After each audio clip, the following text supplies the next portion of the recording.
Yang pertama dilahirkan di kota Madinah. Ulama besar min kibaris salihin, orang yang dekat dengan Allah Subhanahu wa taala, yang kalau salat khusyuknya bukan main.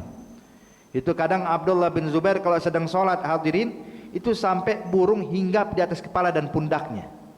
Kenapa? Burung menganggap ini adalah batang pohon. Saking khusyuknya di dalam salat. Hadza Abdullah bin Zubair.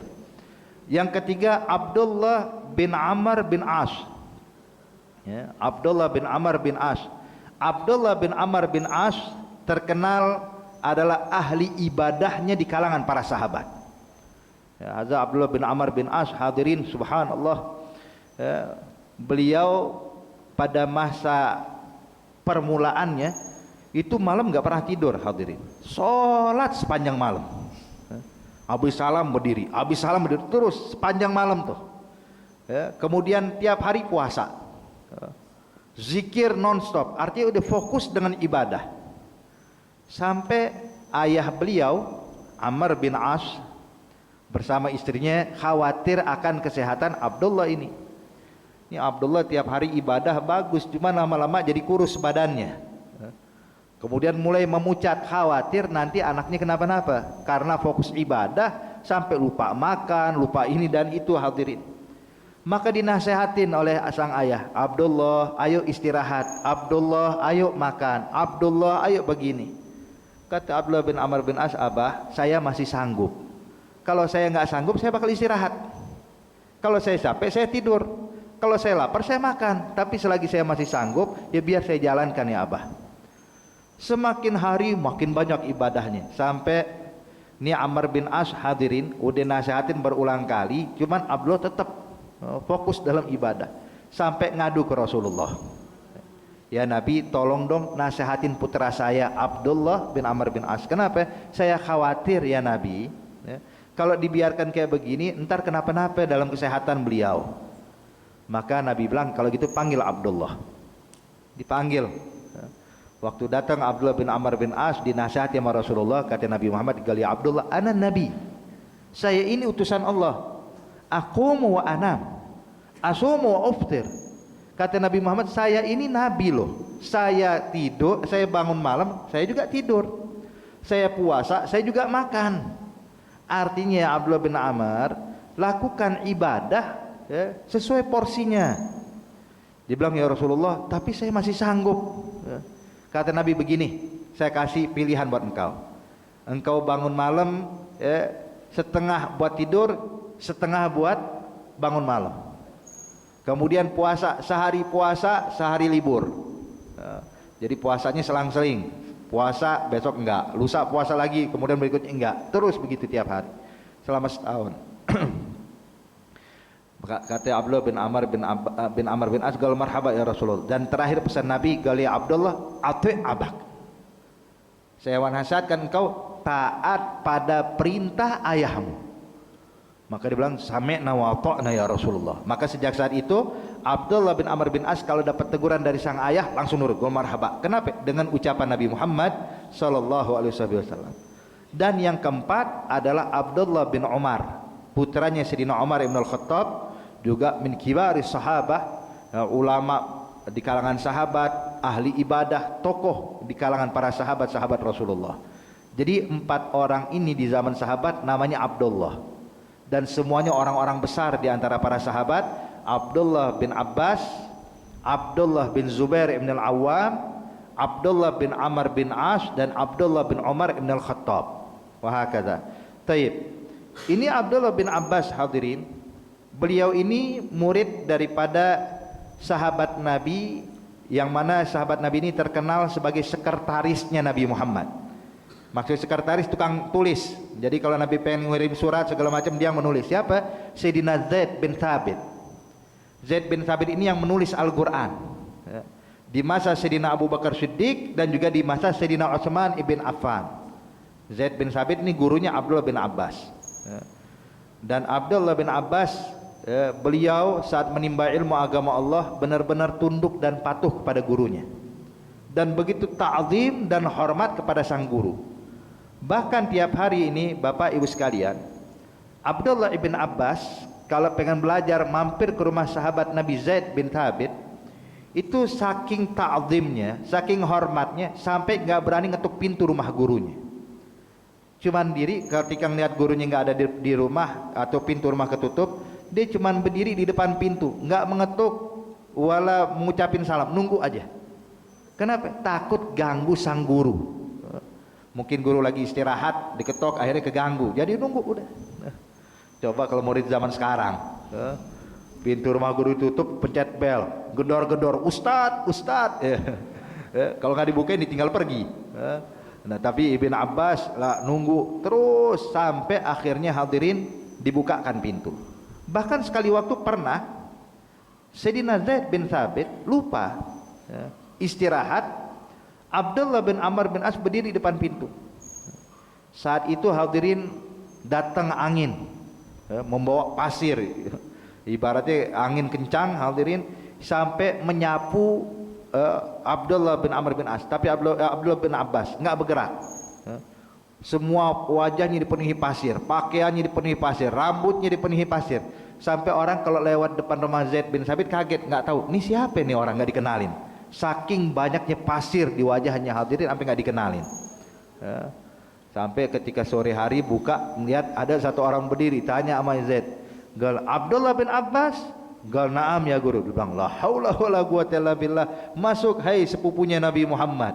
Dihormati oleh beliau. Wahakaza hadza Abdullah bin Abbas, dikenal gelarnya habar hazil ummah, orang yang paling alim di umat ini kata Rasulullah. Taib. Hadza Ibn Abbas bilang, saya pernah dibonceng atau di belakang Rasulullah, kemudian Nabi katakan, ya gulam, hai anak kecil, kata Rasulullah, inni uallimuka kalimat, aku ajarkan pada engkau kalimat. Nah, ini juga pelajaran buat kita hadirin, jangan sungkan memberikan nasihat kepada anak kita atau pada anak-anak kecil. Ajarin, kenalkan mereka pada Allah sejak kecil, sebagaimana yang disebutkan di dalam hadis ini.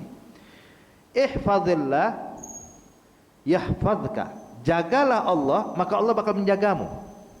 Maksud menjaga Allah gimana hadirin? Menjaga Allah subhanahu wa ta'ala itu dengan cara kita menjalankan perintah-perintah Allah, jangan satu pun kita tinggalkan. Jadi apapun yang diperintahkan Allah dalam syarat Islam laksanakan demi menjaga syariat Allah. Sebagaimana disebutkan di dalam ayat Quran, Allah nyatakan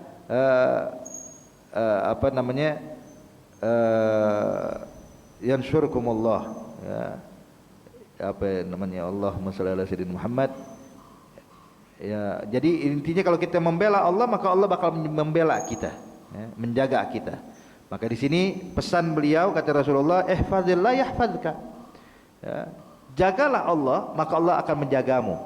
Lakukan syariat Allah, jalankan semua syariat Allah, maka Allah bakal menjagamu. Teringat kisah tentang seorang ulama dikenal dengan Qadhi Abi Suja. Hadza Qadhi Abi Suja hadirin, beliau usianya 100 tahun lebih, hampir 110 sampai 120 tahun. Tapi matanya masih awas, telinganya masih mendengar, masih dengan jelasnya. Giginya giginya tidak satu pun yang tanggal di usia 100 tahun lebih. Dan beliau masih sibuk berkhidmah buat masjid Nabi. Tadinya dia qadhi. Dia tadinya adalah orang ibaratnya dia orang pemerintahan hadirin. Sampai dia putuskan mau fokus ibadah, fokus khidmah di masjid Nabi Muhammad. Apa kerjaannya? Tukang ngidupin lampu di masjid Nabi. Ibaratnya mungkin kita ngelihat ini perkara sepele ya, tapi lihat ini masjidnya Nabi Muhammad. Jadi dia khidmah di situ. Jadi kalau udah malam dia yang tukang ngidupin lampu. Dulu lampunya lampu minyak hadirin, bukan lampu listrik kayak begini. Keliling tuh ke seluruh bagian dari masjid dia ngidupin lampu. Sampai kapan? Ntar kelar ibadah dimatiin. Ntar besok sebelum subuh dihidupin lagi sama beliau. Udah khidmah itu tukang ngidupin lampu. Ada Qadhi Abi Suja. Subhanallah, pada usia tua semua bagian dari anggota tubuhnya itu masih berfungsi dengan baik. Sampai ditanya, kok bisa ya Qadhi Abi Suja dalam usia seperti ini, matamu masih awas, telingamu masih mendengar dengan jelas, gigimu tidak satupun yang tanggal. Maka dijawab oleh Qadhi Abi Suja, sebab pada masa kecilku saya menjaga Allah, artinya saya tidak gunakan anggota tubuh ini untuk berbuat haram. Saya jaga mata saya untuk tidak memandang yang haram, saya jaga telinga saya untuk tidak mendengarkan yang haram, saya jaga mulut saya untuk tidak memasukkan makanan yang haram dan tidak mengucapkan kalimat yang haram. Maka pada usia tua Allah yang jagain ini semua buat saya, sehingga matanya masih jelas. Tapi coba kalau anak zaman sekarang, umur 30 tahun, 40 tahun, mata udah mulai rabun ya. Hakadha ya Rabb ya. Makanya insyaallah ini pelajaran buat kita hadirin. Ihfazillah yahfazka. Jagalah Allah maka Allah bakal menjagamu. Kemudian dinyatakan ihfazillah tajidhu tujahak. Jagalah Allah, arti jalankan perintah Allah, tinggalkan semua larangan-larangan Allah, tajidhu tujahak. Maka akan mendapatkan Allah di setiap arah yang kau pergi. Arti kemana tujuan kita, Allah selalu menjaga kita hadirin. Allah selalu memberikan perlindungan kepada hamba yang fokus ibadah dan taat pada Allah Subhanahu wa taala. Makanya yang penting ibadah tulus pada Allah, ikhlas kepada Allah. Itu pernah ada satu orang hadirin masuk ke dalam hutan. Dia melakukan perjalanan jauh hingga masuk ke dalam hutan. Maka dia tahu ini hutan banyak binatang buas. Cuman dia bilang, "Khalas, ane mau sepanjang malam mau ibadah pada Allah. Saya bersandar pada Allah." Ya, dia melakukan ibadah udah, dia nggak pedulikan hewan buas, nggak peduli binatang yang berbahaya. Dia pengen ibadah sepanjang malam untuk Allah. Ya. Dan dia pasrahkan diri kepada Allah, yakin dengan Allah. Ya. Dia sholat, dia zikir, dia baca Quran terus sampai terbit matahari hadirin. Dari mulai malam sampai terbit matahari. Ketika terbit matahari dia menengok di sekitarnya, kaget. Kenapa? Ternyata banyak jejak binatang buas di sekitarnya semalam. Cuman dia nggak merasa khawatir, wala terganggu dan tidak tidak mendengar suara apapun. Padahal di sekitarnya banyak jejak kaki binatang buas. Maka dia bilang, oh berarti aman. Pas malam berikutnya hadirin tidak seperti semalam. Kalau semalam dia bersandar pada Allah. Tapi malam kedua dia yakin, oh kalau aneh ibadah mah aman. Bersandar pada dirinya sekarang, beda dengan malam pertama. Maka pas malam kedua baru mulai takbir Allahu Akbar, dengar suara sedikit daun langsung berinding bulu kuduknya. Aduh, ini jangan-jangan ada binatang buas, jangan-jangan harimau, jangan-jangan ini. Khawatir. Kenapa? Perbedaannya hadirin, malam pertama yakinnya pada Allah, pasrahnya hanya kepada Allah. Tapi malam kedua dia percaya pada dirinya sendiri, lupa dengan Allah. Makanya di sini ihfazillah, jagalah Allah di setiap keadaan, tajidhu tujahak. Dimanapun kau berada, kau bakal berada dalam perlindungan Allah. Allah bakal menjagamu, membelamu dan melindungi engkau. Kemudian dinyatakan iza sa'alta fas'alillah. Kalau engkau punya hajat, engkau punya permohonan, maka mintalah hanya kepada Allah. Minta pada Allah. Allah sudah janjikan di dalam Al-Quran. Allah menyatakan, ud'uni astajib lakum. Minta padaku, akan aku kabulkan doa kalian, kata Allah. Ini janji Allah, Pak. Artinya setiap hajat yang kita inginkan, setiap kebutuhan yang kita harapkan, maka mohon hanya kepada Allah. Minta pada Allah, ya Rabb. Dan Allah Maha mendengar hadirin. Allah Maha melihat dan Allah Maha tahu apa kebutuhan kita. Cuman walaupun Allah tahu apa kebutuhan kita, Pak, walaupun kita nggak minta pada Allah, walaupun kita tidak berdoa kepada Allah, Allah tahu kebutuhan kita. Allah melihat kita hadirin. Namun tetap adabnya kita minta, adabnya kita mohon kepada Allah. Sebagaimana dinyatakan oleh ulama, qad kafani ilmu rabbi min su'ali wa ikhtiyari fadu'ai wa ibtihali syahidun li biftiqari falihadha sirri ad'u fi yasari wa asari ana abdun sara fakhri dimna fagri wa tirari. Dinyatakan qad kafani, sesungguhnya saya tahu, cukup bagiku ilmu Rabbi, Allah Subhanahu wa taala mengetahui tentang keadaanku. Ya. Min su'ali wa ikhtiyari, walaupun aneh enggak berdoa, walaupun saya enggak munajat, walaupun saya enggak memohon, walaupun saya enggak berikhtiar sekalipun, Allah tahu apa yang saya butuhkan saat ini. Namun dia katakan fa du'ai wa ibtihali syahidun li biftiqari, namun saya tetap berdoa. Saya tetap memohon dengan sangat kepada Allah sebagai bukti kalau saya adalah hamba yang lemah di hadapan Allah.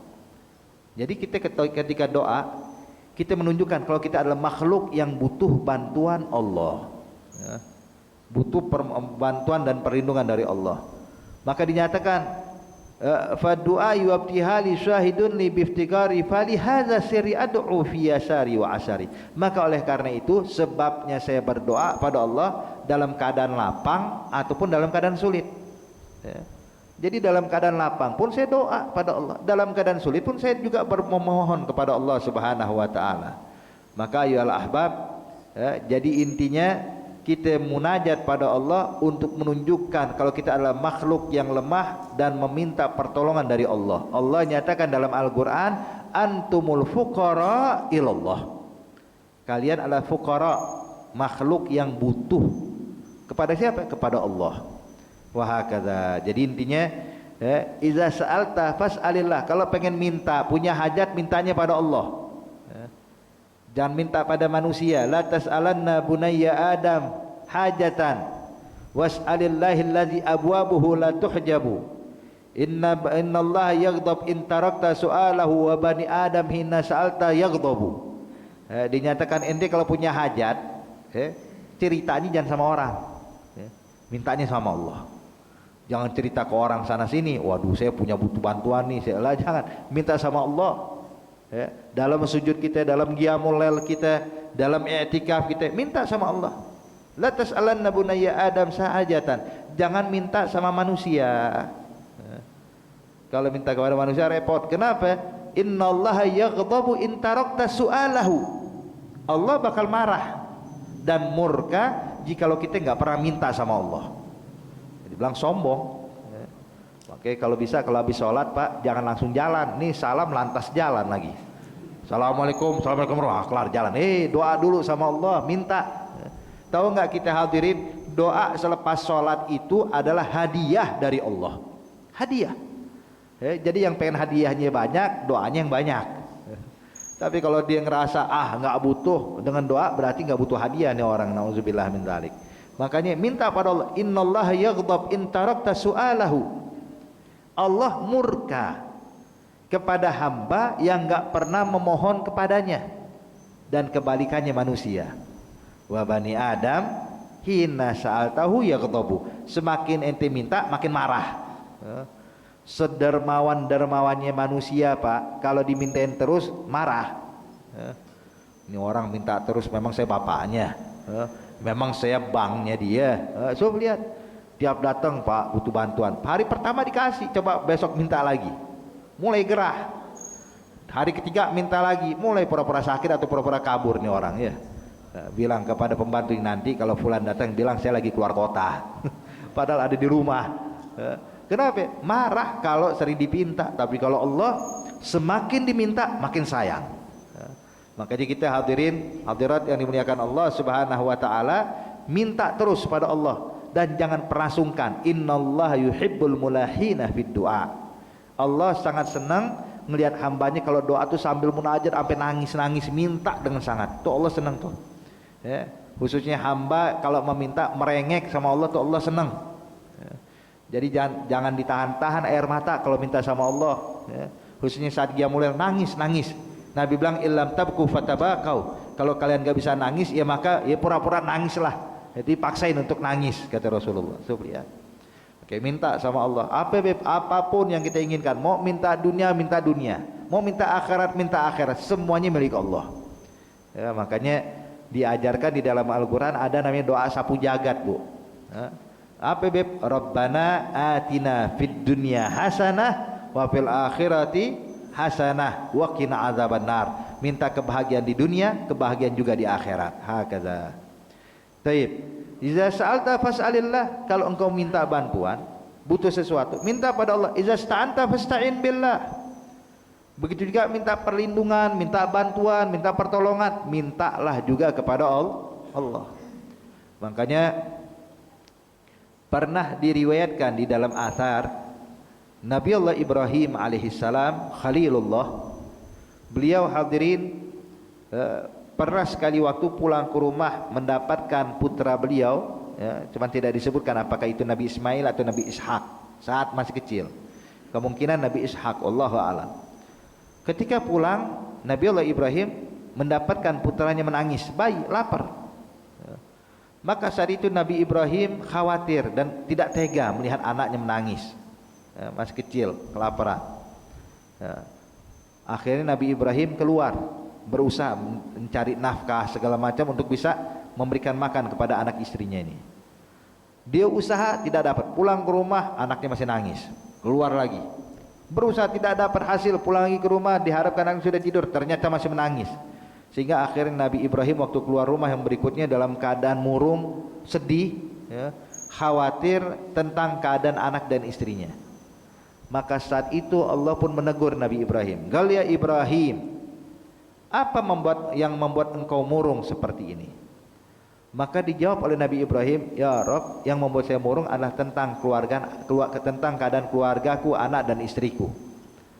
Maka Allah mengatakan, "Kenapa kau tidak minta kepadaku? Kenapa kau tidak memohon kepadaku ya Ibrahim?" Maka Nabi Ibrahim pun berkata, "Ya Rabb, saya ini adalah nabimu, saya ini adalah utusanmu. Kalau mintanya cuma dunia doang, saya malu padamu ya Allah. Enggak pantas saya minta dunia kepada engkau." Maka Allah katakan, "Tidak seperti itu ya Ibrahim. Salni wa inkan milhan." Allah bilang, "Minta padaku ya Ibrahim walaupun cuma garam. Kau butuh garam, minta padaku. Sebab aku yang memiliki semuanya," kata Allah Subhanahu wa taala. So, lihat. Jadi ditegur sampai Nabi disuruh minta sama Allah. Mau minta dunia, minta sama yang punya. Mau minta akhirat, minta sama yang punya. Semuanya milik Allah Subhanahu wa taala. Kemudian juga hadirin, ya, sebagaimana diriwayatkan juga Nabi pernah menyatakan, "Is'alillah wa in kan syiraqan 'alaik." Kata Nabi, mintalah kepada Allah walaupun cuma tali sendalmu kalau putus. Ya, tali sendal putus mesti diganti, mintanya sama Allah. Ya. Kemudian juga pernah Al-Imam Sayyidina Salim bin Abdullah bin Umar bin Khattab, putranya Abdullah bin Umar namanya Salim. Salim bin Abdullah bin Umar. Ini Salim bin Abdullah bin Umar, orang yang saleh sehingga gubernur Mekah jatuh hati kepada beliau, kagum, ya, hormat, respek kepada Salim bin Abdullah bin Umar. Orangnya khusyuk, orangnya ahli ibadah, ahli ta'ah. Sehingga sang gubernur Mekah ini punya niatan ingin memberikan hadiah kepada Salim bin Abdullah bin Umar, cuman biar Salim bin Abdullah bin Umar yang milih mau hadiah apa yang dikasih. Bebas, apa yang diminta dia kasih. Sampai dia keluar dari istananya nyari Salim bin Abdullah bin Umar, dia bilang pasti Salim bin Abdullah bin Umar ada di Masjidil Haram. Berangkat ke Masjidil Haram. Subhanallah, di kejauhan benar lihat Salim bin Abdullah bin Umar masuk Masjidil Haram, dikejar oleh gubernur. Diikutin dari belakang, tawaf di Ka'bah. Ketika udah mulai dekat, dipegang tangan Salim bin Abdullah bin Umar. "Ya Salim," kata gubernur ini, "Gal ini uhibbuka fillah." Saya cinta kepada engkau, kagum kepada engkau karena Allah Subhanahu wa taala. Dan saya punya niat mau ngasih engkau hadiah. Salni maturin. Pinta padaku apapun yang kau inginkan. Ya. Salim bin Abdullah bin Umar bilang kepada gubernur ini, "Maaf ya gubernur, saya ini lagi di rumahnya Allah dan saya nggak bakal meminta kepada selain Allah. Masa ya saya di rumah Allah terus mintanya sama orang?" Dia bilang, "Minta maaf, saya lagi di rumah Allah, jadi tolong jangan diganggu dulu." Kata gubernur, "Oh baik, minta maaf, saya tunggu engkau di luar masjid." Makanya gubernur saking pengen ngasihnya hadirin, ditungguin di depan masjid. Lama nunggu nggak tahu keluar Salim bin Abdullah bin Umar. Begitu keluar dipegang lagi tangannya. Al-an ente kharij baitih. Sekarang ente udah di luar rumahnya nih. Ente bukan di rumahnya lagi, sekarang ente udah di luar rumahnya sekarang. Salni maturid. Pinta apapun yang kau inginkan. Salim bin Abdullah bin Umar nengok kepada ini gubernur. "Ya gubernur, kalau saya minta akhirat kira-kira ente sanggup nggak ngasih saya? Saya minta sorga. Kata gubernur, wah Salim, kalau urusan akhirat bukan urusan saya nyerah deh kalau akhirat. Dunia minta sama saya dunia. Kalau akhirat urusan Allah, tapi kalau dunia silakan minta pada saya. Kata Salim bin Abdullah bin Umar, ya gubernur, sewaktu saya di rumahnya, yaitu di dalam masjid, sewaktu saya di rumahnya, saya nggak minta dunia sama yang punya. Ya. Saya di dalam masjid mintanya akhirat doang, saya nggak minta dunia sama yang punya. Ya. Maka masa iya di luar rumahnya saya minta kepada yang bukan pemiliknya, dia bilang. Jadi minta maaf, saya nggak butuh apapun dari dunia ini. Jalan pulang. Sob lihat. Artinya hadirin, kalau butuh sesuatu mintanya sama Allah. Jangan minta sama manusia. Kadang nih bapak ibu sekalian, kita kalau lagi punya hajat mulai nengok kanan nengok kiri, siapa yang punya duit ya? Mulai kita datangin gitu, lah jangan minta sama Allah. Disebutkan di dalam hadis, izhad fid dunya yuhibbukallah wazhad bima fi aidin nas yuhibbukan nas. Nabi bilang, zuhudlah engkau akan dunia, maka engkau bakal disayang dan dicintai oleh Allah. Dan zuhudlah dari apa yang ada di tangan manusia, maka engkau bakal disayang oleh manusia. Jadi jangan bentar-bentar lihat kanan kiri, siapa yang megang uang, siapa yang punya harta, jangan. Kenapa kita nggak minta sama yang punya, yaitu Allah. Iza sa'alta fas'alillah, wa iza sta'anta fasta'in billah. Taib. Ini udah masuk waktu gimana? Cukup ya? Cukup. Ya khair. Insyaallah di pertemuan berikutnya bakal kita bahas kembali ini hadis ya, berhubung karena waktu, dan juga minta maaf tadi sebab ada kegiatan yang mana kita nggak bisa tinggalkan. Tapi insyaallah yang penting kita bisa duduk bersama saat ini istiqamah, insyaallah bisa bawa keberkahan buat kita semuanya. Dan juga Al-Fakir ingin mengundang antum sekalian, Bapak Ibu sekalian, insyaallah besok malam Ahad tanggal 4 Februari itu kami mengadakan peringatan Maulid sekaligus haul kedua orang tua saya di Majlis Ta'lim Riyadhul Jannah di belakang SPBU Joglo. Maka ini undangan untuk antum sekalian ya, yang punya waktu tafadhol silahkan menghadirinya.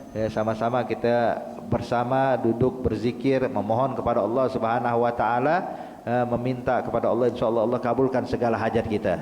Insyaallah besok malam kita mulai dari ba'dal maghrib dan lanjut ba'dal isya sampai selesai acaranya insyaallah.